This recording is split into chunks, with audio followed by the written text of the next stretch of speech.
Fort കൊച്ചിയിൽ സ്നേഹത്തിന്റെയും സൗഹൃദത്തിന്റെയും ഇഫ്താർ വിരുന്നൊരുക്കി നഗരസഭ 76-ാം ഡിവിഷൻ ഇഫ്താർ കമ്മിറ്റി.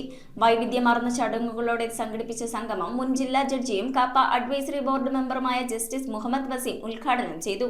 വിരുന്നിൽ കൊച്ചിയിലെ വിവിധ രാഷ്ട്രീയ സാംസ്കാരിക രംഗത്തെ നിരവധി പ്രമുഖർ പങ്കെടുത്തു. റമദാൻ മാസത്തിന്റെ പുണ്യം നുകർന്ന് ഫോർട്ട് കൊച്ചിയിൽ സംഘടിപ്പിച്ച ഇഫ്താർ സംഗമം മതസൗഹാർദ്ദത്തിന്റെ ഉത്തമ മാതൃകയായി മാറി. മുൻ ജില്ലാ ജഡ്ജിയും കാപ്പ അഡ്വൈസറി ബോർഡ് അംഗവുമായ ജസ്റ്റിസ് മുഹമ്മദ് വസീമാണ് സംഗമം ഉദ്ഘാടനം ചെയ്തത്. നിങ്ങൾ ആ ഭക്ഷണപാനി ഈ ഒരു മാസം ഉപേക്ഷിക്കും. അപ്പോൾ ഇങ്ങനെ ഉപേക്ഷിക്കുന്നതിന്റെ യഥാർത്ഥത്തിലുള്ള അർത്ഥം പലപ്പോഴും പറഞ്ഞു കേട്ടിട്ടുള്ളത് അത് നമുക്ക് വിശപ്പറിയാൻ സഹായിക്കും എന്നാണ്.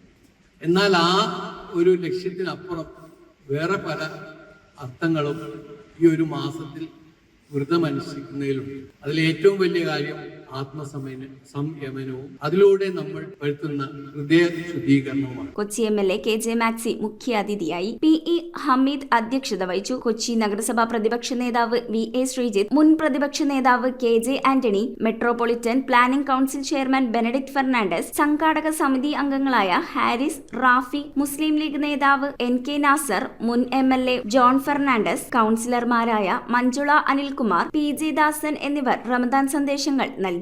ഒരു മതനിരപേക്ഷ ജനാധിപത്യ സമൂഹം എല്ലാത്തിനും അപ്പുറത്ത് നിലനിൽക്കണമെന്ന് താല്പര്യമുള്ള ഒരു കൂട്ടം ആളുകൾ പ്രവർത്തിക്കുന്ന ഒരു സ്ഥലമാണ് എന്നുള്ളതാണ് അതിലൂടെ നേരത്തെ സൂചിപ്പിച്ച എല്ലാവരും ഒത്തുകൂടാൻ കഴിയുന്ന സ്ഥലങ്ങളുണ്ടാകും. അതാണ് ഓണം, പുതുവത്സരം, ക്രിസ്തുമസ്, ഇഫ്താർ, ഇതെല്ലാം കൃത്യമായി ഇവിടെ വെന്നിയുടെ നേതൃത്വത്തിൽ സംഘടിപ്പിച്ചുകൊള്ളും.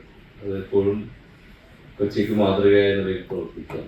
കൊച്ചിയിലെ വിവിധ രാഷ്ട്രീയ സാമൂഹിക മാധ്യമ പ്രവർത്തകർ ഒത്തുചേർന്ന ഈ വിരുന്ന് സൗഹൃദത്തിന്റെയും സമാധാനത്തിന്റെയും വലിയൊരു സന്ദേശമാണ് നൽകിയത്. വലിയൊരു ലക്ഷ്യത്തിന്റെ സാക്ഷാത്കാരം കൂടിയാണ് ഈ സംഘം. എല്ലാ ജാതിയിലും മതത്തിലും പെട്ടവരുടെ പുണ്യദിനങ്ങൾ, പെരുന്നാളുകളും എല്ലാവരും ചേർന്ന് ആഘോഷിക്കുക എന്ന ഒരു മഹത്തായ ലക്ഷ്യത്തിന്റെ സന്ദേശ പ്രചാരണത്തിന്റെ ഭാഗമായിട്ടാണ് ഇവിടെ ഈ സംഗമം സംഘടിപ്പിച്ചിട്ടുള്ളത്. News bureau, Kochi. Royal Kochi 15 വർഷമായി പള്ളുരുത്തിയിൽ പ്രവർത്തനം ആരംഭിച്ചിട്ട് എല്ലാ സർവീസുകൾക്കും 30 ഡേയ്സ് സർവീസ് വാറന്റി. സർവീസ് അടുത്തിരുന്ന് കാണാം. പഴയ ഫോൺ എക്സ്ചേഞ്ച് ചെയ്ത് തവണ വ്യവസ്ഥയിൽ പുതിയ മൊബൈൽ ഫോൺ സ്വന്തമാക്കാം. ഡോർ ഡെലിവറി സംവിധാനമുണ്ട്. റോയൽ കൊച്ചി.